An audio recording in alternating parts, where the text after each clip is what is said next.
This is your आइसबेरियन। आज की इस एकमात्र वन शॉट वीडियो में हम लोग आग लगा देंगे, धुआं कर देंगे तुम्हारे क्लास 9 के क्षितिज बुक के जितने कहानी है उन सबको। बस ये एकमात्र वन शॉट वीडियो देख लो एंड अपने एग्जाम में लेके आओ फुल मार्क्स। बाकी यार चैनल पे नए होगे दिन प्लीज गुरु दक्षिणा में सब्सक्राइब कर देना, क्योंकि हमारा साथ आगे भी होने वाला है। और हाँ, हमारे अनएंडिंग एजुकेशन ऐप में जाके प्रीमियम नोट्स परचेज कर लेना, जिससे तुम्हारी पढ़ाई काफी ज्यादा आसान हो जाएगी। प्रीमियम नोट्स का सैंपल बैकग्राउंड में देख सकते हो।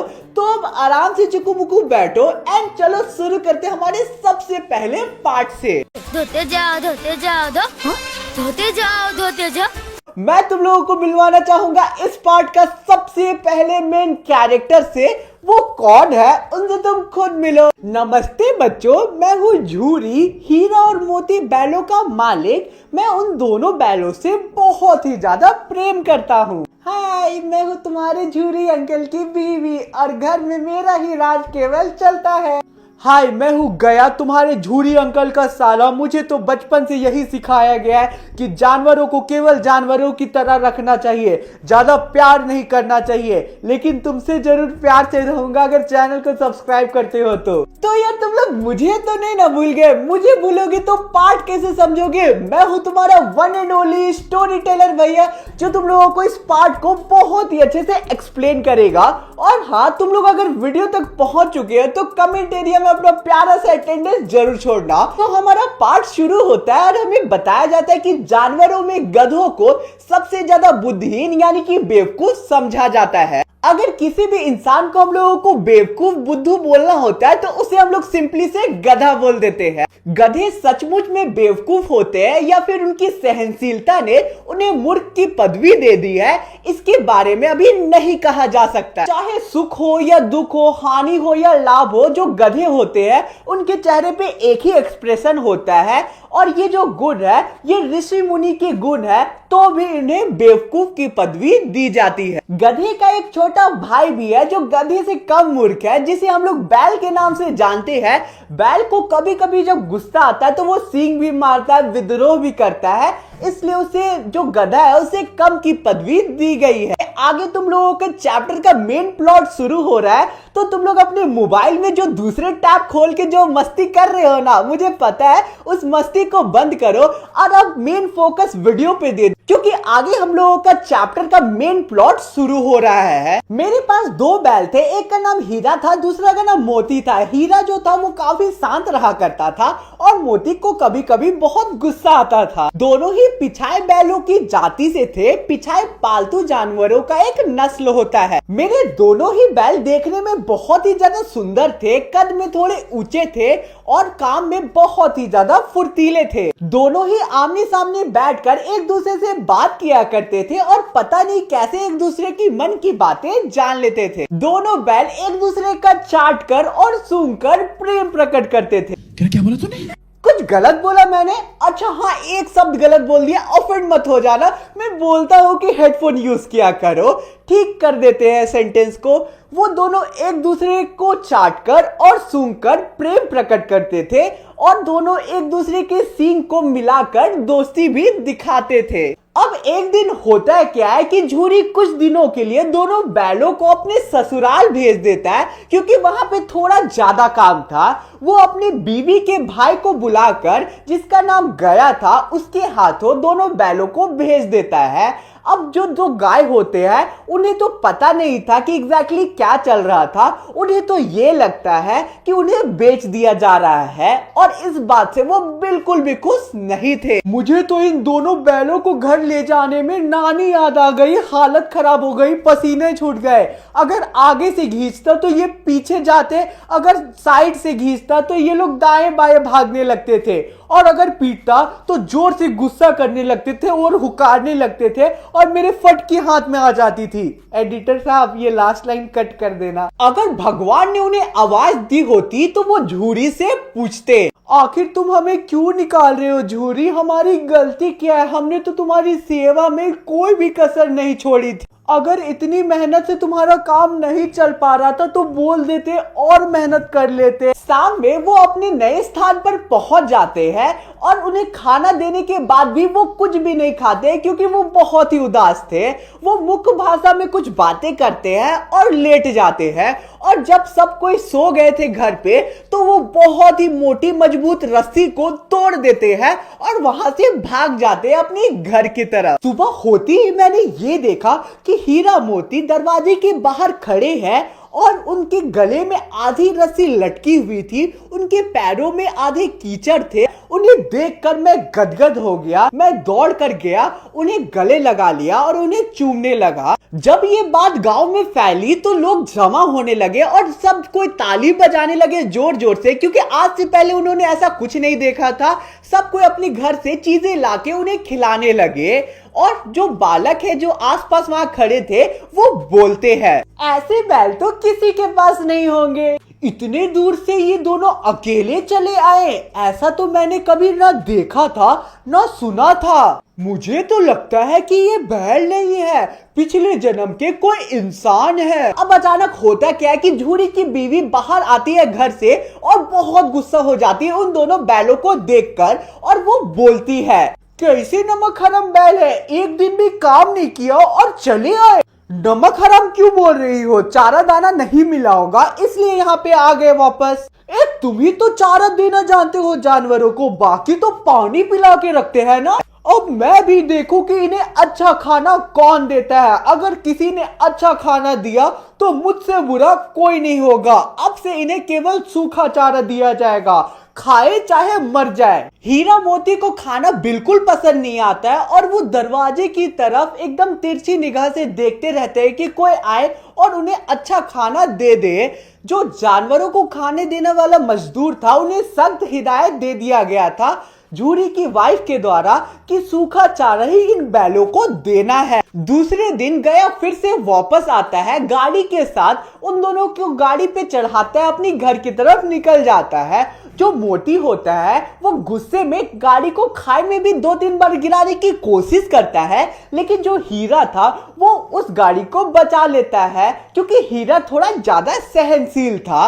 अब वो वापस से गया के घर पहुंचते हैं। गया उन्हें बहुत ही मोटी रस्सी से बांध देता है, उन दोनों को बहुत पीटता है, भागने की वजह से सूखा चारा दे देता है और वहां से चला जाता है। दूसरे दिन गया उन दोनों बैलों को खेत ले जाता है हल जोतवाने के लिए, लेकिन वो दोनों बैल एक कदम भी नहीं बढ़ा रहे थे।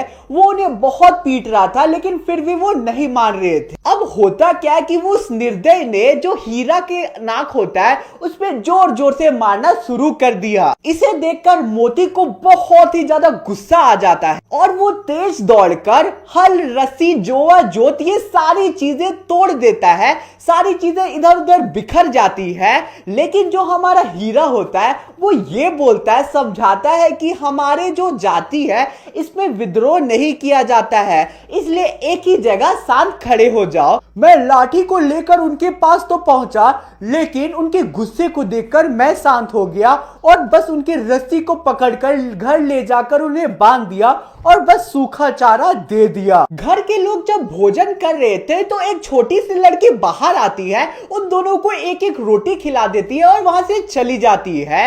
हीरा मोती बहुत ही ज्यादा खुश हो जाते हैं, उनकी भूख तो नहीं मिटती है लेकिन दिल को तृप्ति मिल जाती है कि इस घर में भी कोई अच्छा इंसान है। वो छोटी लड़की भैरों की थी, उसकी अपनी माँ मर चुकी थी, वो सौतेली माँ के साथ रहती थी जो उसे बहुत ही ज्यादा पीटती थी, इसलिए उसे उन दोनों बैलों से स्नेह हो जाता है क्योंकि उन दोनों बैलों पे भी अन्याय हो रहा था और उस पे भी अन्याय हो रहा था। दोनों हीरा और मोती से दिन भर काम करवाया जाता था पीट पीट कर, उसके साथ साथ रात होते ही उन्हें सूखा चारा बस दे दिया जाता था और कई दिनों तक यही चलता रहा और उनके अंदर विद्रोह की भावना बढ़ती रही। लेकिन डेली जो छोटी सी लड़की होती है वो उन्हें एक एक रोटी खिला दिया करती थी अपने तरफ से। अब कुछ दिन बाद वो दोनों वहां से भाग जाने का प्लान बनाते हैं। वो छोटी बच्ची जैसी एक एक रोटी खिलाती है वैसे ही वो वहां से चली जाती है और हीरा मोती रस्सी को काटना शुरू कर देते हैं। रस्सी इतनी मोटी थी कि वो कट ही नहीं रही थी, उनके मुंह में नहीं आ रही थी। तो अब होता क्या कि वो छोटी सी लड़की फिर से वहां आती है और बैलो को ये बोलती है कि यहाँ से भाग जाओ, नहीं तो ये लोग तुम्हारी जान ही ले लेंगे। सब अंदर मेरे परिवार में ये बोल रहे हैं कि तुम्हारे नाक में नाथ डाल दिया जाएगा। नाथ की फोटो तुम लोग स्क्रीन पे देख सकते हो। नाथ से ये होता है कि जो जानवर होते हैं वो ज्यादा कंट्रोल में आ जाते हैं। अब ये बोलते ही जो छोटी बच्ची होती है वो उन दोनों बैलों को खोल देती है और तुरंत दौड़कर अपने घर के गेट पास चली जाती है और खुद ही चिल्लाने लगती है कि बैल भाग रहे हैं ताकि उस पे कोई शक ही ना करे। हीरा मोती खुलते ही जोर से भाग जाते हैं और अपने जान बचा के निकल जाते हैं। मैं हड़बड़ा कर बिस्तर से उठा, जल्दी से चिल्लाकर लोगों को जमा किया और उनके पीछे भागना शुरू कर दिया, लेकिन वो लोग इतने तेज थे कि मेरे हाथों से फिसल गए और वहां से भाग गए। हीरा और मोती को भागते हुए ये समझ ही नहीं आता है कि वो किस रास्ते में भाग रहे हैं और आखिर में वो रास्ता भटक जाते हैं और आखिर में वो एक मटर के खेत के पास रुकते हैं। अब उन्हें इतना भूख लगा था कि उनके पास मटर खाने के अलावा कोई ऑप्शन नहीं था, इसलिए वो मटर के खेत में घुस जाते हैं और खाना शुरू कर देते हैं। आखिर में जब उनका पेट भर जाता है तो उन्हें यकीन हो जाता है कि वो आजाद है। वो बहुत खुश हो जाते हैं और वो झूमने लगते हैं, नाचने लगते हैं, उछलने कूदने लगते हैं। कुछ ही देर बाद अचानक एक और ट्विस्ट आता है कहानी पे। एक बहुत ही बड़ा भयानक सा सांड उनके तरफ आ रहा होता है। उस सांड को देखने से ये साफ पता चल रहा है कि वो दोस्ती करने तो नहीं आ रहा है, वो लड़ने आ रहा था उन दोनों से। इसीलिए वो साथ में प्लान बनाते हैं कि भागने का कोई उपाय नहीं है तो साथ मिलकर लड़ना होगा। वो दोनों ये प्लान बनाते हैं कि जब लड़ाई शुरू हो तो दोनों एक साथ उस पर हमला करेंगे, एक आगे से करेगा, एक पीछे से करेगा। अब लड़ाई शुरू होती है, महायुद्ध शुरू होता है। वो दोनों मिलकर सांड से लड़ने लगते हैं। लड़ाई आगे चलती जाती है और उनकी तरकीब काम आती है। जो मोती होता है वो लड़ाई के दौरान जो हमारा सांड था उसके पेट में सींग घुसा देता है। जो सींग होता है वो काफी ज्यादा जख्मी हो जाता है कुछ देर बाद और फिर वहां से भागने लगता है गिरते पड़ते और वो भाग जाता है वहां से। वो दोनों भी उसे जाने देते और वो फाइनली फिर से उत्सव मनाने लगते हैं, बहुत खुश हो जाते हैं, नाचने गाने लगते हैं। अब जो हमारा मोती होता है लड़ाई करते करते बहुत भूख लग जाता है उसे फिर से और वो फिर से मटर के खेत में घुस के खाना शुरू कर देता है। कुछ ही देर वो खाता है और जो हमारा हीरा होता है वो उसे समझाता है कि जो मालिक है वो कभी भी आ जाएगा, यहाँ से भाग चलो। लेकिन जो हमारा मोती होता है वो नहीं सुनता है। अचानक से दो आदमी लाठी के साथ आते हैं, उन दोनों को देख लेते हैं। जो हमारा हीरा होता है वो तो भाग जाता है लेकिन मोती वहां फंस जाता है क्योंकि उसका पैर कीचड़ में चला गया था। वो वहां से नहीं भाग पाता, वो पकड़ा जाता है। और जो हीरा होता है भाग जाने के बाद भी यही सोचता है कि अकेले वो क्या करेगा, इसलिए वापस से वो खुद को सरेंडर कर देता है उन दोनों व्यक्तियों के पास जिनके पास लाठी थी और वो मोती के पास चला जाता है। अब हीरा और मोती को ले जाकर कांजी हाउस में बंद कर दिया गया। कांजी हाउस एक ऐसा जगह था जहां पे आवारा जानवरों को बंद करके रखा जाता था और बाद में बेच दिया जाता था। वो दोनों ये देखते हैं कि कांजी हाउस में और भी जानवर बंद थे। वो देखते हैं कि वहां पे ढेर सारे घोड़े भी थे, कई बैले थे, कई बकरियां थे और कई गधे भी बंद थे और सबकी हालत बहुत खराब थी। सब कोई जमीन में लेटे हुए थे क्योंकि उन्हें कई दिनों से खाना नहीं दिया गया था। रात को भी जब उन्हें खाना नहीं मिला तो हीरा के अंदर बहुत ही ज्यादा गुस्सा आ गया और वो सोचता है कि वो मार मार के दीवार को तोड़ देगा और वो दीवार को तोड़ना शुरू कर देता है ताकि सब कोई वहां से भाग पाए। अब होता क्या है कि वहां पे चौकीदार रात में आता है राउंड पे और वो देख लेता है कि हीरा दीवार को तोड़ रहा है और थोड़ा थोड़ा दीवार उसने तोड़ भी दिया है। इसे देखकर वो तुरंत ही वहां भाग कर जाता है। जो हीरा है उसे बहुत मारता है और बहुत ही मोटी रस्सी से बांध देता है जिसे तोड़ना लगभग में इम्पॉसिबल था। अब जो हमारा मोती होता है वो भी ये सोचता है कि अब कोई ऑप्शन नहीं है, इसलिए अब वो दीवार तोड़ना शुरू कर देता है। जैसे ही चौकीदार वहां से चला जाता है, वो इस काम में बहुत ही ज्यादा मेहनत कर रहा था। बहुत देर मेहनत करने के बाद आधा दीवार गिर जाता है और सारे जानवर ये देखते ही कि दीवार गिर गया वैसे ही उठ खड़े होते हैं और सभी के सभी भाग जाते हैं, एक जन को छोड़कर, एक प्रजाति को छोड़कर। कौन सा प्रजाति, गधे के प्रजाति वहीं रुक जाते हैं। गधों का ये कहना था कि अगर हम लोग यहाँ से भाग जाएंगे तो फिर से तो पकड़े जाएंगे, तो भाग कर क्या फायदा। और फिर वो ये भी बोलते हैं कि भागने से हमें बहुत ही ज्यादा डर लगता है। हीरा जो था वो रस्सी से बंधा हुआ था, इसलिए मोती भी उसे छोड़कर नहीं जा पाता है। हीरा बहुत बोलता है कि मोती भाग जाओ भाग जाओ, लेकिन मोती नहीं भागता है और वो हीरा के पास वापस से चला जाता है।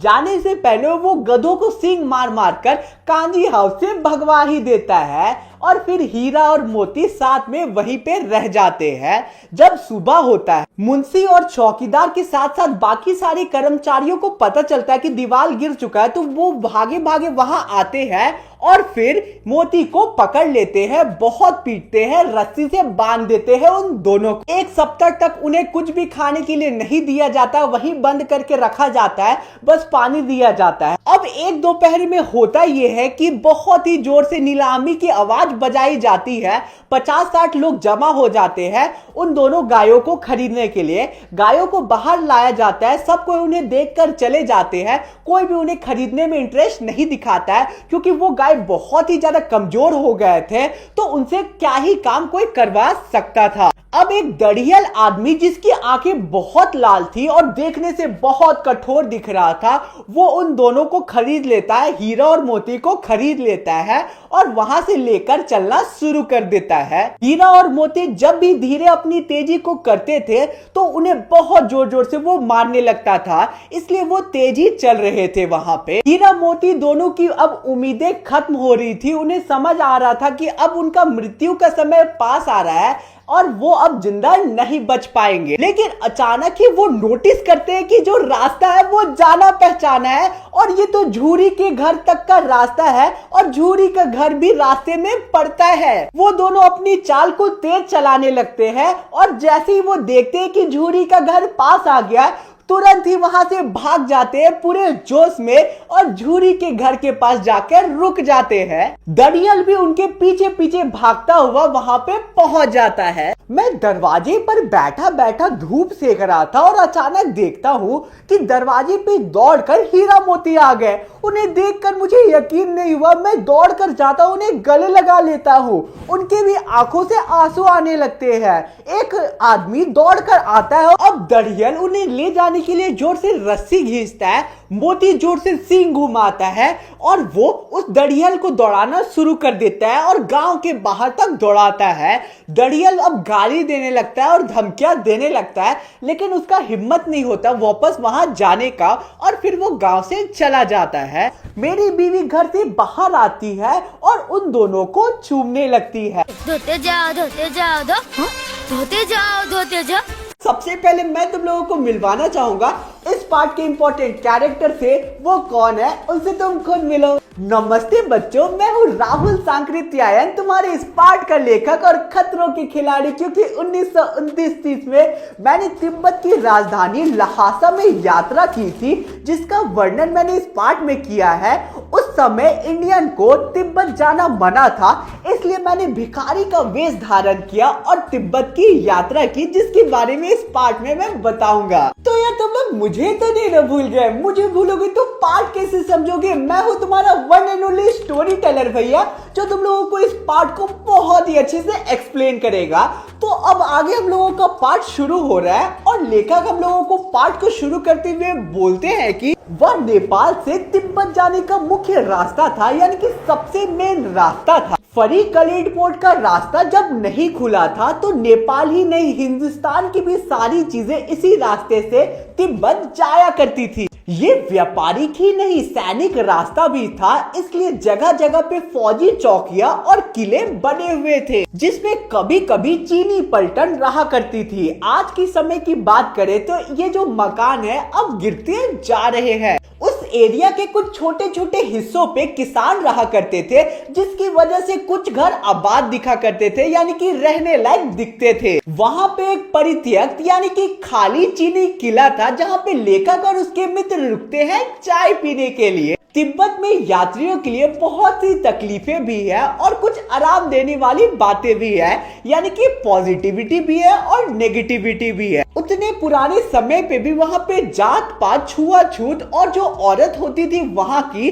वो पर्दे के पीछे नहीं रहा करती थी। यानी कि तुम लोग सोच लो ये कहानी कितनी पुरानी समय की है और उस समय में भी वहां पे जो औरतें होती थी वो पर्दों के पीछे नहीं रहा करती थी अपने चेहरे को छिपा के। अब मैं समझा कि लेखक तिब्बत ही क्यों जाते हैं, उनकी जर्नी तो आराम से कट गई होगी। छोड़ो इन बातों को, पाठ में ध्यान देते हैं। बहुत छोटी जाति या बहुत ही खराब दिख रहे भिखमंगों को लोग चोरी के डर से केवल अपने घर में घुसने नहीं देते थे, नहीं तो वहां पे कोई भी किसी के भी घर घुस सकता था बिना पूछे। चाहे आप बिल्कुल अपरिचित हो तब भी अगर आप घर में जाकर वहां की सासू या फिर बहू को चाय बनाने का सामान दे दोगे तो वो खुशी खुशी आपके लिए चाय बनाने के लिए चली जाएगी और आपको मिट्टी के टूटीदार बर्तन पे, जिसकी फोटो स्क्रीन पे देख सकते हो, इस पे चाय लाकर दे देगी। अगर तुम किचन से दूर बैठे हो और तुम्हें शक है कि वहां की जो औरतें हैं वो तुम्हारा मक्खन चोरी करके बचा के रख लेगी,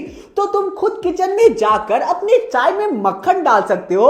वहां कोई कुछ नहीं बोलेगा, तुम्हारा सम्मान करेगा। लेखक और उनके मित्र जब चाय पीकर उस खाली किले से बाहर निकलते हैं तो एक आदमी उनसे राहदारी मांगने आता है। राहदारी क्या होता है? ये मजिस्ट्रेट के हाथों से लिखा एक प्रवेश पत्र होता है। लेखक जो होते हैं वो बैग से 2 कागज निकालते हैं और उस आदमी को दे देते हैं। उसी दिन लेखक थोड़ला के पहले के आखिरी गांव पहुंच जाते हैं।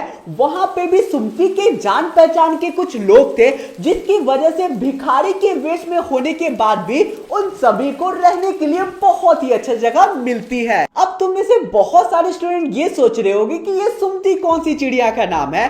तो यार सुमती लेखक का एक मित्र था जो उनके साथ में ट्रैवल कर रहा था। सुमती नेपाल से था, जिसकी वजह से तिब्बत में उसके जान पहचान के बहुत सारे लोग थे और सुमती की दोस्ती लेखक से जर्नी के दौरान ही हो गई थी। 5 साल बाद जब हम लोग उसी जगह पे वापस से घूमने जाते हैं और हमारी वेशभूषा बहुत अच्छी होती है, हम लोग हैंडसम लुक में होते हैं, फिर भी हमें उस गांव का सबसे गरीब झोपड़ा मिलता है रात बिताने के लिए। शायद ऐसा इसलिए हुआ क्योंकि उस जगह पे हम लोग शाम में पहुंचे थे और शाम में तिब्बत के जो लोग होते थे वो पी के टुल होते थे और अपने होशो हवास खो बैठते थे। तो यार वीडियो में आगे बढ़ने से पहले तुम्हारे लिए बहुत ही इंपॉर्टेंट अपडेट है। हमारे खुद के अनएंडिंग एजुकेशन ऐप में मैंने हिंदी के, इंग्लिश के, साइंस के और सोशल साइंस के प्रीमियम नोट्स को लॉन्च कर दिया है। इन प्रीमियम नोट्स में मैंने ढेर सारे इंपॉर्टेंट क्वेश्चंस डाले हैं और हर एक चैप्टर के इंपॉर्टेंट लाइंस को एंड हर एक चीजों को कवर अप किया है। तो प्रीमियम नोट्स की लिंक डिस्क्रिप्शन में मिल जाएगी, अभी जाके परचेज कर लो, क्योंकि इन प्रीमियम नोट से पढ़ के तुम लोग अपने एग्जाम में बहुत ही अच्छे मार्क्स स्कोर कर सकते हो।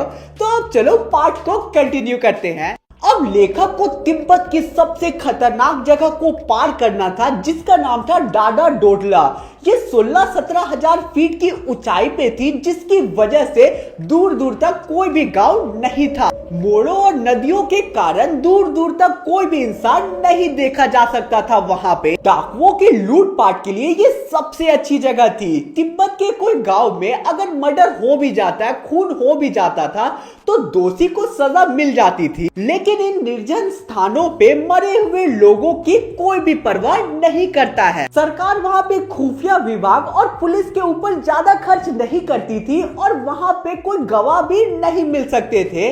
वहां पे जो भी डाकू लुटेरे हुआ करते थे वो पहले इंसान को मार देते थे, उसके बाद चेक किया करते थे कि उसके पास कितने पैसे हैं। तिब्बत में उस समय हथियार का कानून नहीं था, इसलिए हर इंसान के पास, हर व्यक्ति के पास थोक के भाव में गन मिला करती थी अपनी सेफ्टी के लिए। गांव में हमें मालूम हुआ कि पिछले साल ही हत्या कर दी गई थी। हम लोग खून की परवाह नहीं करते थे क्योंकि हम लोग खुद भिखमंगे के वेश में थे। आखिर एक भिखमंगे को कौन ही लूटने आएगा। लेकिन तब भी हम लोगों को कभी भी खतरा लगता था तो हम लोग भीख मांगने लगते थे और हम लोग बोलने लगते थे, कूची कूची 1 पैसा, भगवान के नाम में 1 रुपया दे दो भाई। अब उनका पड़ाव 16-17 मील पे था, इसलिए लेखक सुमति को बोलते हैं कि रेंट पे वो घोड़े ले ले ताकि सामान के साथ वो भी आराम से ट्रैवल कर पाए। दूसरे दिन लेखक और उसके मित्र घोड़े पे सवार होकर डाडे के तरफ निकल निकल जाते हैं और दोपहर होते होते वो डाडे के ऊपर पहुंच जाते हैं। हम सी लेवल से 17-18 हजार फीट ऊंचे खड़े थे। हमारे दक्षिण की तरफ पूरब से पश्चिम की ओर हिमालय की बड़ी बड़ी चोटियां दिख रही थी जो बर्फ से घिरे थे। भीटे जो एक जगह का नाम है, उस ओर देखने पे हम लोगों को ये दिख रहा था कि ना ही उस ओर ज्यादा हरियाली थी, ना ही उस ओर ज्यादा बर्फ पड़ी हुई थी। उत्तर की तरफ हमें बहुत कम बर्फ वाली चोटियां दिखाई दे रही थी। वहां की सबसे ऊंची जगह पे डाडे के देवता का स्थान था, यानी कि एक मंदिर था जिसे पत्थरों से, जानवरों के सींगों से और रंग बिरंगे कपड़ों से सजाया गया था। अब उनका उतरने का समय आ गया था। चढ़ने के समय उन्हें थोड़ी बहुत दिक्कत तो हुई थी, लेकिन उतरने के समय उन्हें बिल्कुल भी दिक्कत नहीं होती है। हमारे साथ शायद 1-2 जन और थे। अब अचानक होता क्या कि मेरा जो घोड़ा है वो सुस्त पड़ जाता है और धीरे धीरे मैं अपने साथियों से पिछड़ने लगता हूँ और एक समय ऐसा आता है कि मैं पूरी तरीके से अपने साथियों से पिछड़ जाता हूँ। अब आगे जाकर मुझे 2 रास्ते मिलते हैं, एक बाईं तरफ, एक दाहिने की तरफ। मैं बाईं रास्ते में चल पड़ता हूँ।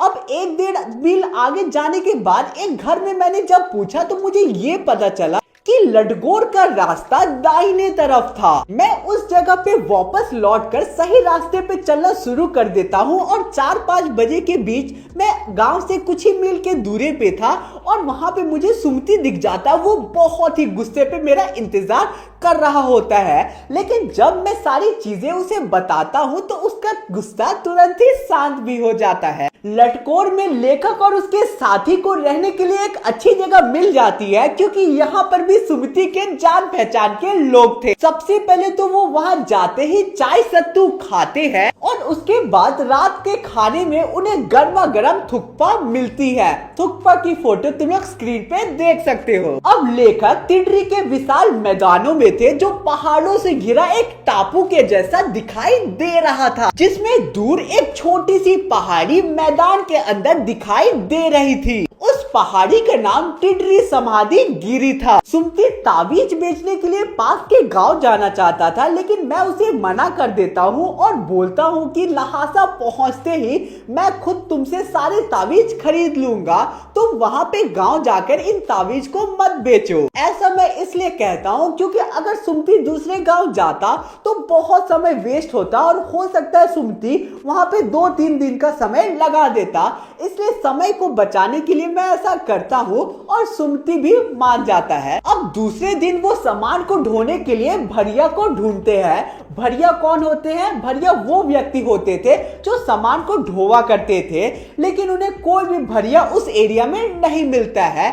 अगले दिन 10-11 बजे के बीच वो वहां से निकल जाते हैं और उन्हें बहुत ही कड़ी धूप का सामना करना पड़ता है। सुमति को अपने एक जान पहचान के आदमी से मिलना था, इसलिए हम लोग शेखर विहार की ओर चल पड़ते हैं। तिब्बत की जमीनें छोटे बड़े जमींदारों में बटी हुई है और इन जमीनों का बहुत सारा हिस्सा मंदिर के हाथ में है। अपनी अपनी जमीनों के ऊपर जो जमींदार होते थे वो लोगों से खेती करवाया करते थे और इसके बदले वो उन्हें पैसे नहीं देते थे, बस एक टाइम का खाना दे देते थे। वहाँ एक मंदिर था जहाँ पे 103 हाथ से लिखी बुद्ध वचन पोथियां रखी हुई थी। लेखक भी अब वहीं बैठ जाते हैं और उन्हें पढ़ने लगते हैं और उन्हें पढ़ने में बहुत ही ज्यादा मजा आ रहा था। यहाँ पर भी सुमति को जान पहचान के अपने लोगों से मिलना था और इस बार लेखक उसे मिलने से नहीं मना करते हैं और बोल देते हैं कि तुम चले जाओ, क्योंकि लेखक जो थे वो बुक में खो चुके थे। अब अगले दिन सुमति चला जाता है। मुझे लगा था कि सुमति को कम से कम 2-3 दिन तो लगेगा, लेकिन सुमति जो होता है वो उसी दिन दोपहर में वापस लौट जाता है। तिडरी गांव वहां से ज्यादा दूर नहीं था, इसलिए हमने खुद के सामान को अपने पीठ पे उठाया और भिक्षु नमसे से विदाई लेकर चल पड़े। धोते जाओ धोते जाओ धोते जाओ धोते जाओ। मैं तुम लोगों को मिलवाना चाहूंगा इस पार्ट के इम्पोर्टेंट कैरेक्टर से। वो कौन है उनसे तुम खुद मिलो। नमस्ते बच्चों, मैं हूँ श्यामा चरण दुबे, इस पाठ का लेखक। इस पाठ में मैंने उपभोक्ता संस्कृति के बारे में बताया है, यानी कि कंज्यूमर कल्चर के बारे में बताया है कि आजकल सामान का लेन देन बहुत तेजी से बढ़ते जा रहा है। उपभोक्ता संस्कृति में ये हो रहा है कि लोग अपने स्टेटस को मेंटेन करने के लिए, दिखावे के लिए महंगे महंगे प्रोडक्ट्स खरीदते जा रहे हैं, जिससे अमीर और गरीब का जो डिफरेंस है वो बढ़ते जा रहा है। पूरे पाठ में मैंने इसके बारे में ही बताया है। तो यार कहीं तुम लोग मुझे तो नहीं ना भूल गए? मुझे भूलोगे तो पाठ कैसे समझोगे? मैं हूं तुम्हारा one and only story teller भैया, जो तुम लोगों को बीच बीच में आकर इस पाठ को बहुत ही अच्छे से एक्सप्लेन करेगा। बाकी ये तुम्हारे लिए बहुत ही अच्छा इंपॉर्टेंट न्यूज है। हमारे खुद के अर्निंग एजुकेशन ऐप में मैंने प्रीमियम नोट्स को लॉन्च कर दिया। हिंदी के, इंग्लिश के, साइंस के और सोशल साइंस के इन प्रीमियम नोट्स का सैंपल पीछे बैकग्राउंड में देख सकते हो। प्रीमियम नोट्स में मैंने हर चैप्टर के इंपॉर्टेंट लाइंस को कवर अप किया है, इंपॉर्टेंट क्वेश्चंस के साथ, और उसके साथ साथ ढेर सारे एनिमेटेड पिक्चर्स का भी यूज किया है। तो लिंक डिस्क्रिप्शन में मिल जाएगा प्रीमियम नोट्स का, जरूर चेकआउट करना, तुम्हारे एग्जाम में बहुत ही ज्यादा हेल्प करेगा। तो अब चलो पाठ को शुरू करते हैं। पाठ शुरू करते हुए मैंने ये बोला है कि धीरे धीरे सब कुछ बदलते जा रहा है। एक नई जीवन जीने की शैली अपना अधिकार जमाते जा रही है। अब एक नई जीवन शैली आ गई है जिसे उपभोक्तावाद कहते हैं। इसमें लोग ज्यादा से ज्यादा सामान खरीदने, उसके इस्तेमाल करने और उसके भोगने पे ध्यान दे रहे हैं। हर जगह बस यही कोशिश है कि ज्यादा से ज्यादा सामान बनाई जाए। ये चीजें तो लोगों के लिए ही बनाई जा रही है ताकि लोग उसे खरीदे, इस्तेमाल करें और उससे सुख प्राप्त करें। आगे लेखक बोलते हैं कि आजकल सुख की परिभाषा बदल गई है। पहले के समय में सुख का मतलब होता था अंदर की शांति और संतोष, लेकिन आजकल के समय में ये पूरी तरीके से बदल रही है। लोगों का ये मानना है कि ज्यादा से ज्यादा चीजों को खरीदना और उसका भोग करना ही सुख है। लेकिन इसमें एक गहरा और छोटा बदलाव आ रहा है। चीजें यानी कि सामान तो लोगों के लिए बन रही है, लेकिन धीरे धीरे करके जो लोग हैं वो सामान के गुलाम बनते जा रहे हैं। लोग अब केवल अच्छी चीजों के पीछे भाग रहे हैं, जिसके कारण उनका स्वभाव बदल रहा है। बाजार में ऐसी बहुत सारी चीजें होती है जो हमें लुभाने की कोशिश करती है। डेली यूज की चीजें, जैसे एक टूथपेस्ट को ही ले लो, वो भी अब सादा नहीं आता है। कोई टूथपेस्ट तुम्हारे दांतों को चमकाता है, कोई तुम्हारे मसूड़ों को मजबूत बनाता है और कोई बदबू हटाता तुम्हारे मुंह से। कोई टूथपेस्ट तुम्हारा मैजिक फॉर्मूला से बनता है, कोई नीम का बना होता है, कोई आयुर्वेदिक होता है, और सभी के सभी टूथपेस्ट का अपना कुछ ना कुछ खासियत होता है। और ये खासियत इसीलिए बताई जाती है ताकि ज्यादा से ज्यादा जो कस्टमर है वो अट्रैक्ट हो। यार ऊपर टूथपेस्ट की बात हुई है तो तुम्हारे लिए मेरे पास एक बहुत ही इंपॉर्टेंट प्रश्न है।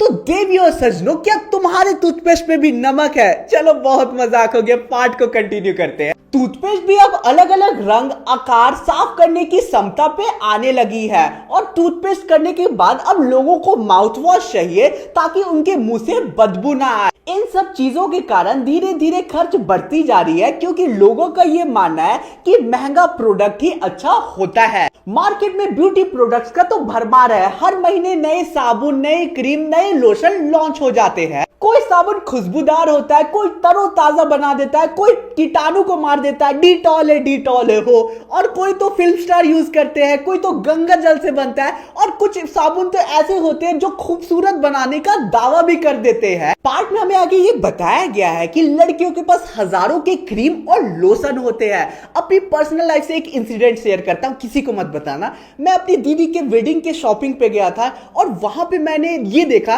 कि मेरी दीदी ने वेडिंग के लिए केवल 15,000 के क्रीम का शॉपिंग किया था।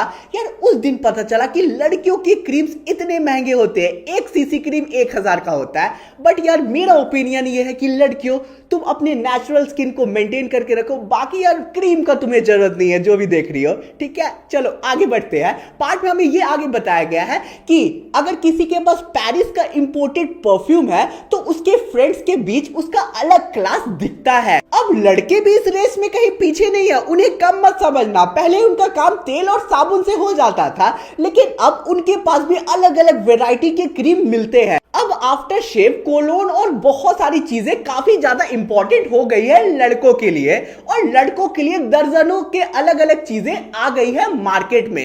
छोड़ो इन चीजों को, अब आते हैं कपड़े और सामानों की दुनिया में। जगह जगह बुटीक खुल गए जहां पे डिजाइनर कपड़े मिलने लगे हैं। लोग पिछले साल के फैशन के कपड़े नए साल में नहीं पहनना पसंद करते हैं क्योंकि ये उनके शान के खिलाफ होता है। आजकल के समय में घड़ी एक अलग ही ब्रांड बन गया है। पहले के समय में घड़ी केवल क्या करता था, समय दिखाने का काम करता था और 500,000 में आ जाता था। लेकिन आजकल के टाइम में होता यह है कि लोग लाखों की घड़ी पहनते हैं अपने स्टेटस को दिखाने के लिए। इस तरह म्यूजिक सिस्टम और कंप्यूटर भी आजकल के दिखावे का जरिया बन गया है। खाने पीने का भी अब यही सीन दिख रहा है क्योंकि लोग अब 5 स्टार होटल जाना ही प्रेफर करते हैं और जितनी भी शादियां आज के समय में होती है वो बहुत सारी शादियां 5 स्टार होटल में करवाई जाती है। और बाई चांस किसी का तबियत खराब हो गया तो इलाज के लिए भी लोग 5 स्टार हॉस्पिटल ही चूज करते हैं क्योंकि लोगों का ये मानना है कि 5 स्टार होटल में अच्छा इलाज होता है और सुविधाएं बहुत ज्यादा होती है। और एक और रीजन ये है कि 5 स्टार हॉस्पिटल में इलाज करवाने से उनका जो गर्व है वो और ज्यादा बढ़ता है। लोग दूसरों को बताने में गर्व महसूस करते हैं कि मेरा इलाज 5 स्टार हॉस्पिटल में हुआ है। बच्चों की भी पढ़ाई महंगे कॉलेज और प्राइवेट स्कूल में अब करवाई जाती है। अमेरिका और यूरोप में तो ये सिचुएशन और आगे बढ़ चुका है। लोग अपने मरने से पहले ही अपने फ्यूनरल का पूरा इंतजाम कर लेते हैं। अपने कब्र के पास फूल ये सब सजवा लेते हैं, फाउंटेन बनवा लेते हैं, अपना एक म्यूजिक सिस्टम खरीद के वहां रख देते हैं ताकि उनका जो फ्यूनरल हो वो बहुत धूमधाम से हो। ये सब उपभोक्तावाद समाज का झलक है। अमीर लोग तो इन सुविधा का आराम से इस्तेमाल कर लेते हैं लेकिन सामान्य लोग इन सुविधा को देखकर बहुत ही ज्यादा अट्रैक्ट होते हैं। उनकी नजर में विज्ञापन की भाषा में यही है राइट चॉइस बेबी। यार बेबी मैंने अपने मन से नहीं बोला, पार्ट में लिखा चेक कर लेना। अब लेखक इतने रंगीन है तो मैं क्या करूं, कोई बात नहीं, हम लोग पार्ट को आगे कंटिन्यू करते हैं। लेखक अब आगे बोलते हैं कि इस विषय के अब गंभीर पक्ष की ओर आते हैं। आखिर उपभोक्ता संस्कृति का विकास हमारे भारत में ही क्यों हो रहा है? हमारे भारत में पहले से ही दिखावे का ट्रेंड चला आ रहा है और उपभोक्तावाद भी उसी से जुड़ा हुआ है। हम अक्सर अपनी परंपरा और संस्कृति की बात करते रहते हैं लेकिन सच्चाई ये है कि धीरे धीरे हम अपनी परंपरा और आस्था को भूलते जा रहे हैं। कड़वा सच ये है कि हम धीरे धीरे करके फॉरेन कल्चर को अपनाते जा रहे हैं और उनकी जीवन शैली को अपनाना गर्व की बात मानते हैं। लोग आधुनिक दिखने के अंधी दौड़ में अपने मूल आदर्शों को धीरे धीरे भूलते जा रहे हैं और मीडिया और विज्ञापन इन सब का बहुत ही इंपॉर्टेंट मेन जड़ है। विज्ञापन और मीडिया हमारी मानसिकता और स्वभाव को धीरे धीरे बदलता जा रहा है। इनमें हिप्नोटाइज करने की शक्ति है, यानी कि ये हमें वश में कर लेती है। नतीजा ये है कि समाज खुद सोचने के बजाय दूसरों का सुनता है। लास्ट में लेखक हमें ये बोलते हैं कि इस संस्कृति का फैलने का परिणाम क्या होगा। ये गंभीर चिंता का विषय है। हमारे सीमित साधनों का इससे बहुत बड़ा अपमान हो रहा है। ब्रेड, पिज्जा, बर्गर कितना भी आधुनिक हो जाए लेकिन वो एक कूड़ा कचरा ही है क्योंकि वो हमारे शरीर को बहुत नुकसान पहुंचाता है। ये सब केवल दिखावे की चीज है और इससे केवल अमीर और गरीब के बीच जो दूरी है वो बढ़ती जा रही है। इस बढ़ते अंतर के कारण लोगों के बीच बहुत ही ज्यादा गुस्सा और अशांति जन्म ले रही है। लोग इंस्टेंट सुख की तलाश में अपने मूल आदर्शों को, अपने लक्ष्य को भूलते जा रहे हैं। गांधी जी का ये मानना था कि हमें फॉरेन कल्चर से बहुत चीजें सीखनी चाहिए लेकिन इस चक्कर में हमें अपना खुद का मूल भाव और खुद की संस्कृति नहीं भूलनी चाहिए। उपभोक्ता संस्कृति हमारी संस्कृति की नींव को हिला रही है और ये बहुत बड़ा खतरा है। फ्यूचर के लिए ये बहुत बड़ी चुनौती बनने वाली है। तो यार इसी के साथ आज का हमारा पूरा पार्ट बहुत ही अच्छे से कंप्लीट होता है। मेरा एफर्ट इतना सभी पसंद आया होगा तो प्लीज यार चैनल को सब्सक्राइब कर देना। नीचे सब्सक्राइब का बटन मिल जाएगा। धोते जाओ धोते जाओ धोते जाओ धोते जाओ। सबसे पहले मैं तुम लोगों को मिलवाना चाहूंगा इस पार्ट के इंपॉर्टेंट कैरेक्टर से। वो कौन है उनसे तुम खुद मिलो। नमस्ते बच्चों, मैं हूँ जाबिर हुसैन, तुम्हारी इस पार्ट का लेखक। इस पार्ट को मैंने डायरी के फॉर्म में लिखा है। इस पूरे पार्ट में मैंने सलीम अली जी के बारे में बताया है जो कि एक बहुत ही प्रसिद्ध बर्ड वॉचर थे और उन्होंने प्रकृति के लिए बहुत कुछ किया। इस पूरे पार्ट को मैंने उनके याद में लिखा है जब उनकी मृत्यु हो गई थी। तो यार कहीं तुम लोग मुझे तो नहीं ना भूल गए, मुझे भूलोगे तो पार्ट कैसे समझोगे। मैं हूं तुम्हारा one and only story teller भैया, जो तुम लोगों को बीच बीच में आकर इस पार्ट को बहुत ही अच्छे से एक्सप्लेन करेगा। पार्ट शुरू करते हुए मैंने ये बोला है कि सलीम अली सुनहरी परिंदों के खूबसूरत पंखों पे सवार है, यानी कि उनकी मृत्यु हो गई है। लोगों की एक भीड़ बहुत ही साइलेंटली खामोश होकर दुखी होकर उनके शव को ले जा रही है अंतिम संस्कार करने के लिए। अब कोई भी उन्हें रोक नहीं सकता है क्योंकि वो इस दुनिया से बहुत ज्यादा दूर जा चुके हैं। इस भीड़ में सलीम अली आगे आगे चल रहे हैं और लोग उनके पीछे पीछे चल रहे हैं। सलीम अली प्रकृति और पक्षियों को बचाने के लिए सफर करते रहते थे, यानी कि वो प्रकृति को समझना चाहते थे कि जीव जंतु कैसे रहते हैं और पक्षियों के लिए कुछ करना चाहते थे।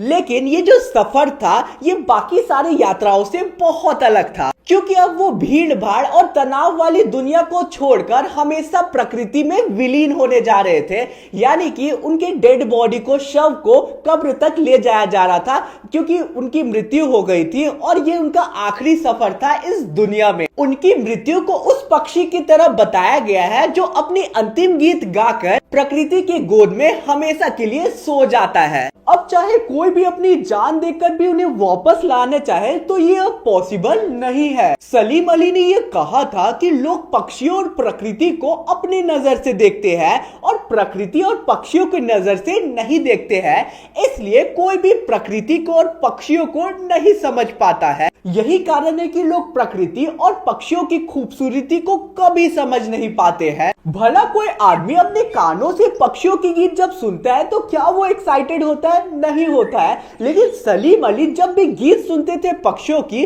तो वो बहुत ही ज्यादा एक्साइटमेंट फील करते थे अपने अंदर। एहसास के ऐसे उबड़ खाबड़ जमीन में जन्मे मृदक यानी कि हिस्टोरिक आदमी का नाम था सलीम अली। पता नहीं इतिहास में कब किस समय में श्री कृष्ण ने रासलीला रचाई थी, कब उन्होंने माखन चोरी करके खाया था, कब उन्होंने गोपियों को तंग किया था और कब उन्होंने वृंदावन में बांसुरी बजाकर पूरा वृंदावन को संगीतमय कर दिया था। इन सारी चीजों का एग्जैक्ट डेट किसी को नहीं पता है। लेकिन आज भी जो कोई भी वृंदावन जाता है, वहां के माहौल में रहता है, यमुना के सांवले पानी को देखता है तो खुद ब खुद इन सारी घटनाओं का याद आ जाता है। ऐसा लगता है जैसे श्री कृष्ण वाटिका की भीड़ से निकलकर तुरंत ही बांसुरी बजाने लगेंगे और पूरा वृंदावन को संगीत से भर देंगे और प्रेम से भर देंगे।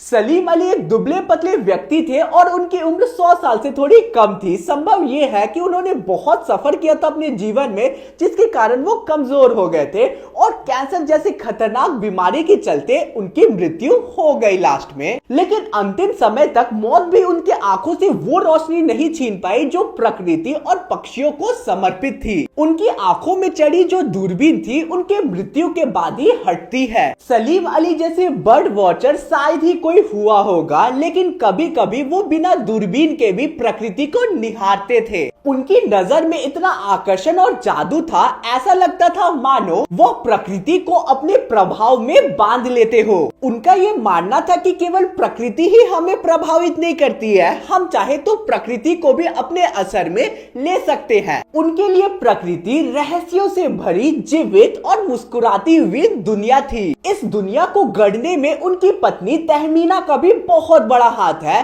तहमीना उनकी क्लासमेट थी या कह सकते हो सहपाठी थी बचपन से ही। अपने लंबे एक्साइटिंग जीवन में सलीम अली ने बहुत सारे अलग अलग अनुभव किए थे। एक बार वो केरल के साइलेंट वैली को बचाने के अपील को लेकर प्रधानमंत्री चौधरी चरण सिंह से मिले थे। पीएम चौधरी चरण भी प्रकृति से बहुत प्रेम करते थे और वो भी प्रकृति से जुड़े हुए थे। सलीम अली ने जब प्रकृति पर आने वाले खतरों के बारे में बताया पीएम साहब को, तब उनके आंखों में भी आंसू आ गए और वो बहुत ही ज्यादा इमोशनल हो गए। अब ना ही सलीम अली है ना ही चौधरी चरण सिंह है। सवाल ये है कि अब कौन नए भारत की नींव को रखने का संकल्प लेगा। अब आखिर कौन बचा है जो प्रकृति को और हिमालय और लद्दाख में मिलने वाले पक्षियों को बचा कर रखेगा। सलीम अली ने अपने आत्मकथा का नाम फॉल ऑफ स्पैरो रखा था। अब आगे लेखक हमें एक इंसिडेंट के बारे में बताते हैं जो उन्हें याद आती है। D.H. लॉरेंस जो एक बहुत ही प्रसिद्ध बर्ड वॉचर थे,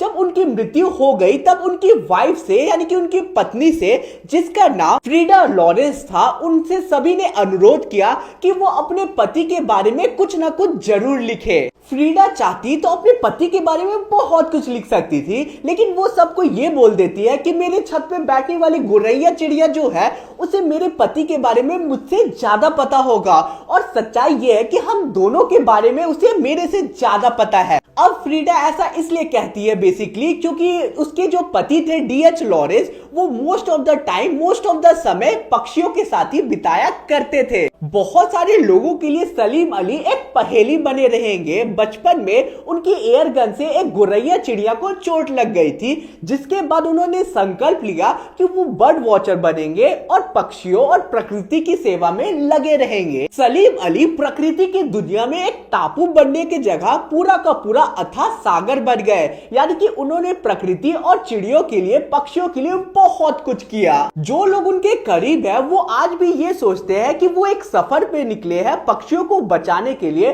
और वो किसी भी समय वापस लौट के घर आ जाएंगे। आखिरी के इन लाइन्स में मैं बहुत उदास हूँ और मैं बोलता हूँ कि जब तक वो लौट के नहीं आते हैं तो क्या हम उन्हें मरा हुआ मान ले। मैं बहुत ही ज्यादा उदास हूँ, मेरी आंखें नम है। सलीम अली तुम लौटोगे ना? धोते जाओ धोते जाओ धोते जाओ धोते जाओ। सबसे पहले मैं तुम्हें मिलवाना चाहूंगा इस पार्ट के इंपॉर्टेंट कैरेक्टर से। वो कौन है उनसे तुम खुद मिलो। नमस्ते बच्चों, मैं हूँ हरिशंकर प्रसाई, तुम्हारे इस पार्ट का लेखक। इस पूरे पार्ट में मैंने मुंशी प्रेमचंद जी के बारे में बताया है, जो कि बहुत ही प्रसिद्ध रचनाकार और लेखक थे। इस पूरे पार्ट में मैंने उनके एक तस्वीर के बारे में बताया है, जिसमें उन्होंने फटा हुआ जूता पहना था, जिससे उनकी पैर की उंगली दिख रही थी, और तस्वीर में उन्होंने आधी अधूरी मुस्कान भी दिया था। तो ये जो पूरा पार्ट है ना, ये इसी सब के बारे में है। तो यार कहीं तुम लोग मुझे तो नहीं ना भूल गए? मुझे भूलोगे तो पार्ट कैसे समझोगे? मैं हूं तुम्हारा one and only story teller भैया, जो तुम लोगों को बीच बीच में आकर इस पूरे पार्ट को बहुत ही अच्छे से एक्सप्लेन करेगा। तो अब चलो पार्ट को शुरू करते हैं। पार्ट शुरू करते हुए मैंने बताया है कि मुझे एक तस्वीर मिलती है जिसमें प्रेमचंद जी और उनकी बीवी थी। उस तस्वीर में प्रेमचंद जी ने एक मोटे कपड़े की टोपी पहनी थी, साधारण कुर्ता पहना था और एक धोती पहना था। उनकी कनपट्टी चिपकी हुई थी, गाल दबा हुआ था जिसमें हड्डी दिख रही थी, लेकिन उन्होंने लंबी लंबी मूछें रखी हुई थी, जिससे उनका चेहरा भरा भरा दिखाई दे रहा था। मतलब कि उनका चेहरा बहुत ही पतला और सूखा हुआ था। आगे लेखक बोलते हैं कि प्रेमचंद जी ने तस्वीर में साधारण कैनवस के जूते पहने हुए थे, जिसके फीते बहुत ही ज्यादा उलझे हुए थे और बेकार तरीके से बंधे थे, और एक जूते में तो बड़ा सा छेद था जिससे उनकी पैर की उंगली साफ साफ दिखाई दे रही थी, और लेखक का जो नजर था बार बार वही फटे जूते की तरफ जा रही थी। लेखक को ये आश्चर्य होता है कि फोटो खिंचवाने के समय जब प्रेमचंद जी ने इतने साधारण कपड़े और फटे हुए जूते पहने हैं, तो अपने नॉर्मल जिंदगी में वो कितने साधारण कपड़े पहनते होंगे। लेखक को समझ आता है कि जो प्रेमचंद जी है वो दिखावे में भरोसा नहीं करते होंगे और उनके पास अलग अलग अच्छे कपड़े नहीं होंगे, इसलिए उन्होंने यही कपड़ा पहन लिया और वो जैसे है नॉर्मल जिंदगी में वही चीज उन्होंने फोटो में भी, तस्वीर में भी दिखाया है। मैं प्रेमचंद जी की तस्वीर की तरफ देखते हुए उन्हें बोलता हूँ कि क्या तुम्हें मालूम नहीं है कि तुम्हारा जूता फट गया है और उससे तुम्हारी उंगलियां साफ साफ दिख रही है? क्या तुम्हें इसका बिल्कुल भी परवाह नहीं है? बिल्कुल भी खराब नहीं लग रहा है तुम्हें? थोड़ी सी भी लज्जा, थोड़ी सी भी संकोच तुम्हें महसूस नहीं हो रही है? क्या तुम थोड़ा सा भी नहीं सोच रहे हो कि तुम अगर अपनी धोती को थोड़ा नीचे कर दोगे तो तुम्हारा फटा हुआ जूता ढक जाएगा? तुम्हारा जूता फट गया है, लेकिन तुम्हें इस बात का बिल्कुल भी परवाह नहीं है। तुम्हारे चेहरे पे कोई भी संकोच नहीं दिख रहा है। फोटोग्राफर ने जब रेडी प्लीज कहा होगा तो बहुत मुश्किल से तुमने थोड़ा सा हंस दिया होगा, लेकिन तुम्हारा जो ये मुस्कान है, आधा अधूरा जो मुस्कान है, ये बहुत ही ज्यादा विचित्र दिखाई दे रहा है। ये कोई साधारण मुस्कान तो नहीं दिख रहा है, इसमें कोई मजाक छुपा है। ऐसा लग रहा है कि तुम किसी को ताना देना चाहते हो। लेखक आगे कहते हैं कि ये कैसा आदमी है जो खुद तो फटे हुए जूते पहनकर फोटो खिंचवा रहा है,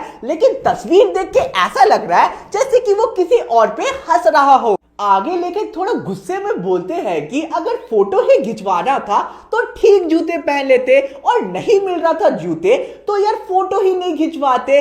फोटो खिंचवाने की क्या जरूरत होगी। हो सकता है कि उनकी बीवी ने रिक्वेस्ट किया होगा जिसकी वजह से उन्होंने फोटो खिंचवा लिया होगा, लेकिन एक आदमी के पास फोटो खिंचवाने के लिए जूते नहीं है, ये कितनी बड़ी ट्रेजेडी की बात है। मैं तुम्हारी फोटो को देखते देखते तुम्हारा दुख को महसूस कर रहा हूं और मुझे रोना भी आ रहा है, लेकिन जब मैं तुम्हारे आंखों की तरफ देख रहा हूं तो वो कुछ और ही बोल रही है, वो कोई ताना दे रही है जो मुझे रोने से रोक दे रही है। लेखक आगे बोलते हैं कि तुम फोटो का महत्व नहीं समझते हो, अगर समझते तो किसी और के जूते ले लेते और उसे पहनकर फोटो खिंचवाते। लोग तो आज के समय में दूसरों की गाड़ियां ले लेते हैं विदाई के लिए, दूसरों के कपड़े पहनकर फोटो खिंचवाते हैं, यहाँ तक कि दूसरी की बीवी ले लेते हैं फोटो खिंचवाने के लिए, और तुमसे एक साधारण सा जूता किसी से नहीं लिया गया। भाई मुझे एक बात बताओ कि आखिर दूसरों की बीवी के साथ फोटो कौन लेता है शोकेस करने के लिए। हाँ, गर्लफ्रेंड के साथ तो दूसरों की फोटो ले लेते हैं आजकल के लौंडे, लेकिन भाई समझ नहीं आ रहा कि बीवी के साथ कौन फोटो खिंचवा।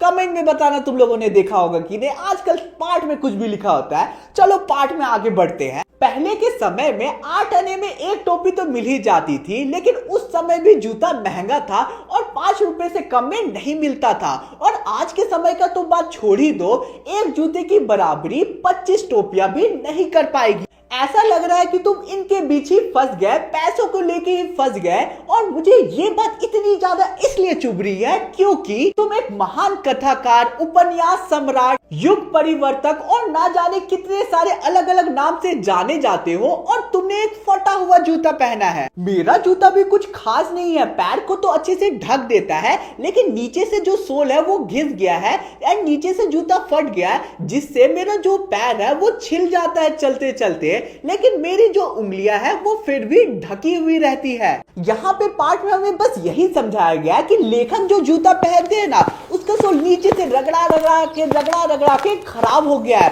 जिससे नीचे से उनका जो पैर है जब वो चलते हैं तो उनका पैर में तकलीफ होता है, क्योंकि उनका सोल खराब हो गया तो उनका पैर घिसता है चलते वक्त, जिससे उन्हें तकलीफ होती है पैर में। लेकिन उनका सारा का सारा पैर ऊपर से ढका रहता है और देखने में उनका जो जूता है वो ठीक ठाक दिखता है। लेकिन यहीं पे प्रेमचंद जी का जो जूता है वो बाहर से दिखने में खराब दिखता है, लेकिन उनकी उंगलियां और पैर काफी ज्यादा सेफ रहती है। और लेखक का जस्ट उल्टा हो गया कि उनका पैर जो है वो असुरक्षित है, यानी कि उनका पैर रगड़ाते रहता है, लेकिन देखने से उनका जूता बहुत ही अच्छा दिखता है। बस हमें ये बताया गया कि पूरी दुनिया दिखावे में कुर्बान हो चुकी है और प्रेमचंद जी कभी भी दिखावा नहीं करते हैं। आगे लेखक ये बोलते हैं कि वो कभी भी फटा हुआ जूता पहनकर फोटो नहीं खिंचवाएंगे। मैं आगे प्रेमचंद जी को फिर से पूछता हूँ कि आखिर तुम्हारी इस आधी अधूरी मुस्कान का क्या मतलब है। मैंने तुम्हारे जूते की तरफ फिर से देखा और वो फट गई थी। आखिर तुम्हारा जूता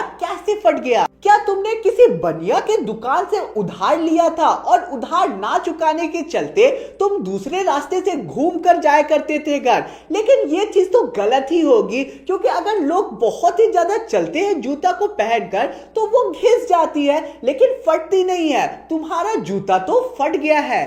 आगे लेखक कहते हैं कि प्रेमचंद जी का जो जूता है जरूर किसी सख्त चीज को ठोकर मारते मारते फटा होगा। जरूर रास्ते से वो जब गुजर रहे होंगे तब किसी टीले पर उन्होंने जोर से अपना जूता मार दिया होगा। तुम पत्थर से बचकर बगल से भी तो निकल सकते थे, सारे लोग तो ऐसा ही करते हैं।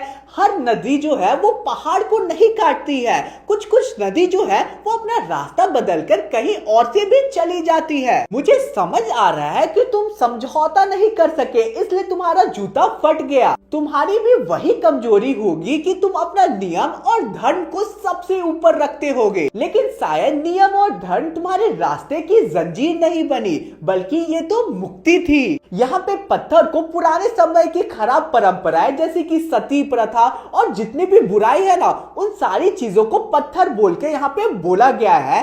प्रेमचंद जी चाहते तो वो भी पत्थर से लड़ते नहीं, बुराई से नहीं लड़ते और बाकी सारे लोगों की तरह पत्थर के साइड से निकल जाते, लेकिन प्रेमचंद जी सारी बुराई के खिलाफ लड़ते हैं अपने लेखन के थ्रू। प्रेमचंद जी ऐसा इसलिए करते हैं क्योंकि उनके लिए धर्म और नियम और सच्चाई सबसे ज्यादा ऊपर थी। आगे मैंने प्रेमचंद जी की बाहर निकली हुई उंगली की तरफ इशारा करते हुए कहा है कि ये जो उंगली है ये किसी और तरफ इशारा कर रही है, शायद उसी अन्याय और झूठ की तरफ जिसे प्रेमचंद जी ने अपने लेखन से ठोकर मारी थी। लेखक को समझ आता है कि प्रेमचंद की जो उंगली है जो इशारा कर रही है और उनकी जो मुस्कान है वो एक ताना दे रही है सभी को। वो उन लोगों पे हंस रहे हैं जो बुराई से मुंह फेर लेते हैं, दिखावा करते हैं, अपनी कमजोरियों को छिपाते हैं और समाज में जितनी भी बुराई है उनसे अपना मुंह मोड़कर अपना रास्ता बदल लेते हैं। प्रेमचंद जी कहना चाहते हैं कि उन्होंने ठोकर खाया, अपना जूता फाड़ लिया, लेकिन फिर भी वो सच्चाई के रास्ते में चलते रहे। लेकिन बाकी सारे लोग अपने उंगली को छिपाने के लिए, पैर की उंगलियों को छिपाने के लिए, यानी कि अपनी कमजोरियों को छिपाने में ही रह गए और बुराई से लड़ना ही छोड़ दिया। अंत में लेखक को समझ आ जाता है कि प्रेमचंद जी का जो फटा हुआ जूता है उससे जो उंगली इशारा कर रही है और उनकी आधी अधूरी जो मुस्कान है वो समाज पर एक बहुत ही गहरा व्यंग और सच्चाई का प्रतीक दिखा रहा है। सीधे साधे मतलब में बस ये समझ लो कि प्रेमचंद जी उन लोगों पे हंस रहे हैं जो बुराई से लड़ना ही छोड़ चुके हैं और उन लोगों की तरफ इशारा कर रहे हैं जो बुराई को केवल देखते हैं और उससे मुंह फेर के आगे बढ़ जाते हैं। तो यही हम लोगों को पाठ में बोला गया है। आई होप तुम लोगों को सारी चीजें समझ आ गई होगी। कहीं पे भी डाउट है तो कमेंट एरिया खुला है, तुम लोग कमेंट करके पूछना, तुम्हारे आई में जरूर रिप्लाई करेंगे। धोते जाओ धोते जाओ। मैं तुम्हें मिलवाना चाहूंगा इस पार्ट के सबसे इंपॉर्टेंट कैरेक्टर से। वो कौन है उनसे तुम खुद मिलो। नमस्ते बच्चों, मैं हूँ महादेवी वर्मा, तुम्हारे इस पार्ट की लेखिका। इस पूरे पार्ट में मैंने अपने बचपन के दिनों के बारे में बताया है। तो यार कहीं तुम लोग मुझे तो नहीं ना भूल गए। मैं हूँ तुम्हारा जॉन बनेगा डॉन भैया। मजाक कर रहा हूँ, जिन्हें नहीं पता है पहली बार वीडियो देख रहा है तो मैं बता देता हूँ, मैं हूँ तुम्हारा one and only story teller भैया, जो तुम लोगों को बीच बीच में आकर इस पूरे पार्ट को बहुत ही अच्छे से एक्सप्लेन करेगा। बचपन की यादों से एक अलग ही आकर्षण होता है ना। कभी कभी लगता है कि सब सपना था, परिस्थितियां धीरे धीरे बदल जाती है। अपने परिवार में मैं कई पीढ़ियों के बाद हुई थी। मेरे परिवार में 200 वर्ष तक कोई भी लड़की नहीं थी। सुना है कि कोई भी लड़की होती थी तो उन्हें मार दिया जाता था और भगवान के पास पहुंचा दिया जाता था। मेरे बाबा ने दुर्गा माँ की बहुत ज्यादा आराधना की। वो उनकी कुल देवी थी, यानी कि सभी उन्हें ही पूछते थे हमारे परिवार में। जिसके बाद मैं हुई और मेरी जो है खातिरदारी एक अलग लेवल में ही की गई। मुझे वो सारी चीजें नहीं सहना पड़ा जो अन्य लड़की को सहना पड़ता है। परिवार में बाबा उर्दू और फारसी जानते थे, मेरे पिताजी अंग्रेजी जानते थे और परिवार में हिंदी का वातावरण नहीं था। मेरी माँ जबलपुर से आई तो वो अपने साथ हिंदी लेकर आई। वो बहुत ज्यादा पूजा पाठ किया करती थी और सबसे पहले मेरी माँ मुझे पंचतंत्र पढ़ना सिखाती है। आगे लेखिका बोलती है कि उनके बाबा हमेशा सोचा करते थे कि वो लेखिका को विदुषी बनाएंगे, यानी कि बहुत बड़ा विद्वान बनाएंगे। बाबा हमेशा लेखिका के बारे में बड़ी बड़ी चीजें सोचा करते थे, इसलिए लेखिका पंचतंत्र और संस्कृत दोनों सीखती है। बाबा चाहते थे कि लेखिका जो है वो फारसी और उर्दू दोनों सीखे, लेकिन जो लेखिका है उन्हें उर्दू बहुत कठिन लगता था। जब मौलवी साहब आए लेखिका को उर्दू सिखाने तो लेखिका करती क्या है कि वो चारपाई के पीछे जाकर छुप जाती है और फिर मौलवी साहब चले जाते हैं। फिर अगले दिन से पंडित जी आने लगे उन्हें संस्कृत सिखाने के लिए। लेखिका की माँ को भी थोड़ी बहुत संस्कृत आती थी और उन्हें गीता में बहुत ज्यादा इंटरेस्ट था। जब भी वो पूजा करती थी, यानी कि लेखिका की माँ जब भी पूजा पाठ किया करती थी तो लेखिका बगल में जाकर बैठ जाया करती थी। कुछ ही समय बाद लेखिका का जो स्कूल है उसे बदल दिया जाता है और लेखिका को मिशन स्कूल भेज दिया जाता है, जहाँ का वातावरण बहुत ज्यादा अलग था। वहाँ का प्रेयर भी अलग था, जिसकी वजह से जो हमारी लेखिका है उन्हें वहाँ पे मन नहीं लग रहा था उस स्कूल में। इसलिए लेखिका हमेशा स्कूल जाने से पहले बहुत रोया करती थी और कुछ ही समय में जो लेखिका है वो स्कूल जाना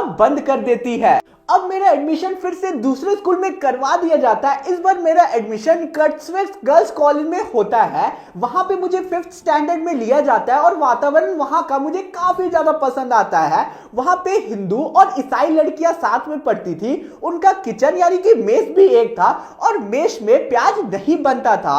हर हॉस्टल के रूम में 4 लड़कियां रहा करती थी और उसी रूम में मुझे अपनी एक साथी मिल जाती है जिसका नाम सुभद्रा कुमारी था।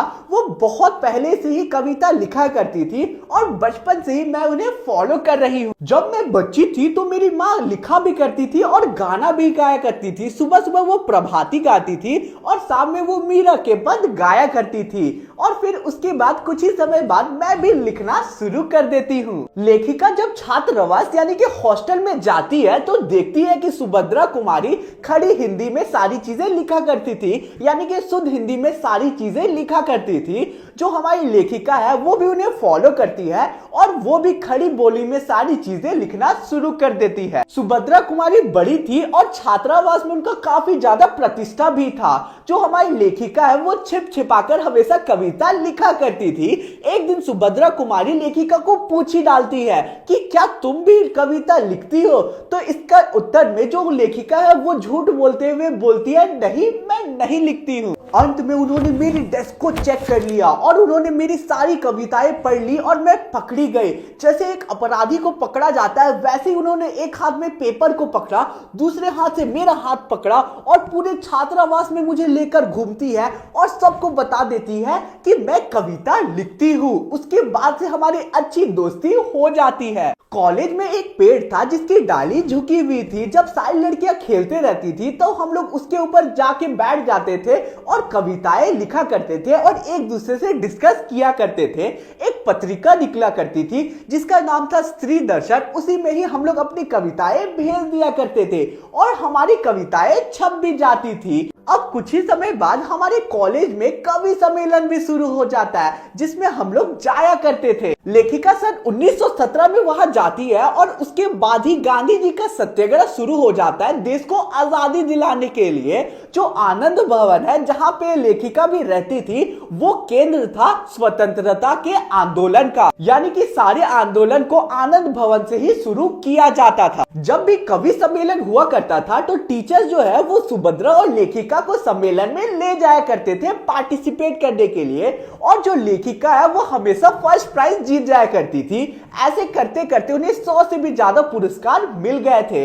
एक दिन जब सम्मेलन में जाती है लेखिका तो वो फर्स्ट प्राइज में चांदी की बहुत ही सुंदर कटोरी जीतती है। वो वापस जाके सुभद्रा को दिखाती है क्योंकि कभी कभी सुभद्रा कवि सम्मेलन में नहीं जाया करती थी अपने कोई इशू के कारण। सुभद्रा चांदी की कटोरी को देखकर मजाक करते हुए बोलती है कि अब तो तुम्हें एक दिन खीर बनाकर मुझे इसी चांदी की कटोरी में खिलाना होगा। उसी समय आनंद भवन में बापू भी आए हुए थे। छात्रावास की सारी लड़कियां अपनी जेब खर्च से बचाए हुए पैसे बापू को जाके दे रही थी क्योंकि बापू के पास कमाने का समय नहीं था, क्योंकि वो हर समय आंदोलन किया करते थे। अगर वो कमाने चल जाते तो आंदोलन कौन करता, इसलिए जितना हो सके उतना छात्रावास की लड़कियां अपने पैसों को बचाकर बापू को दे दिया करती थी। अब मैं भी जाती हूँ बापू के पास अपनी चांदी की कटोरी दिखाने के लिए। जो बापू है वो अपने हाथों में चांदी की कटोरी पकड़ लेते हैं और मुझसे कहते हैं कि क्या ये चांदी की कटोरी तुम मुझे दे रही हो? उस समय मैं मना नहीं कर पाती हूँ और चांदी की कटोरी उन्हें दे देती हूँ। तो गाइज यहाँ तो लेखिका के साथ हो गया मोई मोई। तो गाइज यहाँ तो लेखिका के साथ हो गया मोई मोई मोई मोई। अब क्या कर सकते, लेखिका बोलना चाहिए था वहां नहीं बोली, लेकिन मैं तुम्हें जरूर बोलूंगा, मैं नहीं शर्माऊंगा। चैनल को सब्सक्राइब कर देना और वीडियो को लाइक कर देना और कमेंट एरिया में बताना कि वीडियो कैसा लग रहा है अभी तक का।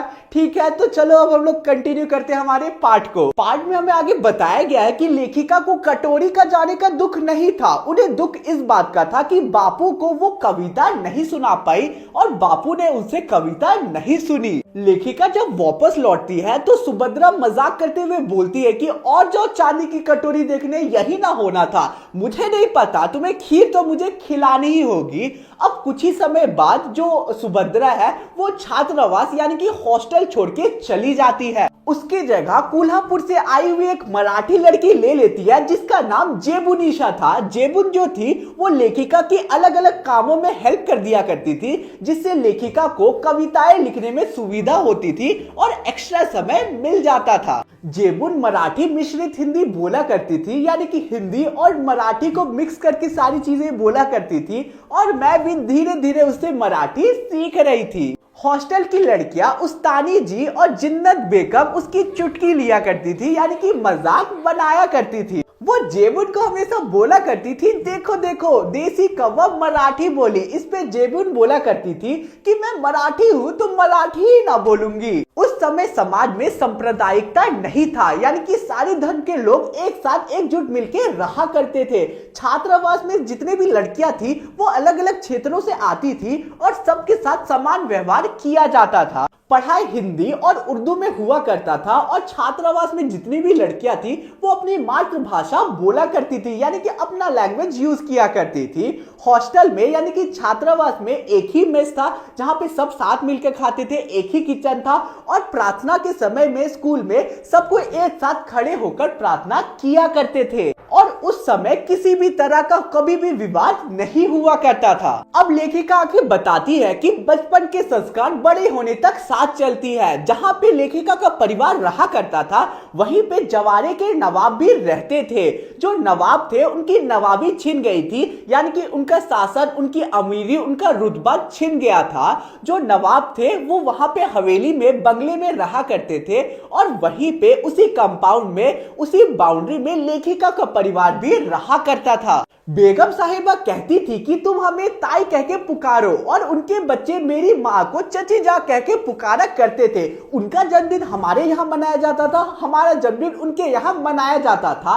राखी के त्योहार में नवाब साहब के जो बेटे थे उन्हें हम लोग राखी बांधते थे और वो तब तक भूखे रहते थे जब तक वो राखी नहीं बनवा लेते थे। मुहर्रम पर हम सभी के लिए हरे कपड़े बनाए जाते थे और हम पहनते भी थे। जब मेरे छोटे भाई का जन्म हुआ तब ताई साहिबा उनसे मिलने आती है, उनके लिए कपड़े लाती है मेरे छोटे भाई के लिए और उसका नाम मनमोहन रख देती है। वही मनमोहन आगे जाके बहुत बड़ा प्रोफेसर बनता है और 2 यूनिवर्सिटी का वाइस चांसलर भी बनता है। कहने का तात्पर्य यह है कि जब मेरा छोटा भाई बड़ा हो जाता है तब भी उसका नाम नहीं बदला जाता है और उसका नाम मनमोहन ही रहने दिया जाता है। हमारा जो परिवार था दोनों, वो एक दूसरे के बहुत ही ज्यादा निकट था। आज के समय में सारी चीजों को देखकर लगता है कि सभी चीजें जो मैंने बचपन में एक्सपीरियंस किया था, सारी चीजें तो एक सपना था। वो सपना कहीं खो चुका है। अब शायद वो सपना सत्य हो जाता तो आज भारत की कहानी कुछ और थी। यहाँ पे बेसिकली मैं यही बोल रही हूँ कि उस समय जो है वो सारे धर्म के लोग एक साथ मिलजुल के अच्छे से रहा करते थे और आज के समय में सारे धर्म के लोग बढ़ चुके हैं, जिसकी वजह से भारत का विभाजन भी हो चुका है और जो लोग हैं वो हमेशा लड़ते रहते हैं। तो यार इसी के साथ आज का हमारा पूरा पार्ट बहुत ही जल्दी कंप्लीट होता है। चैनल पे नए हो तो सब्सक्राइब कर देना और कमेंट करके जरूर बताना पोपलू गैंग कि तुम लोगों को एक्सप्लेनेशन कैसा लगा। और हाँ, प्रीमियम नोट्स को याद से चेकआउट कर लेना, लिंक डिस्क्रिप्शन में मिल जाएगा। तो यार अब मिलते हैं नेक्स्ट वीडियो में। Bye bye.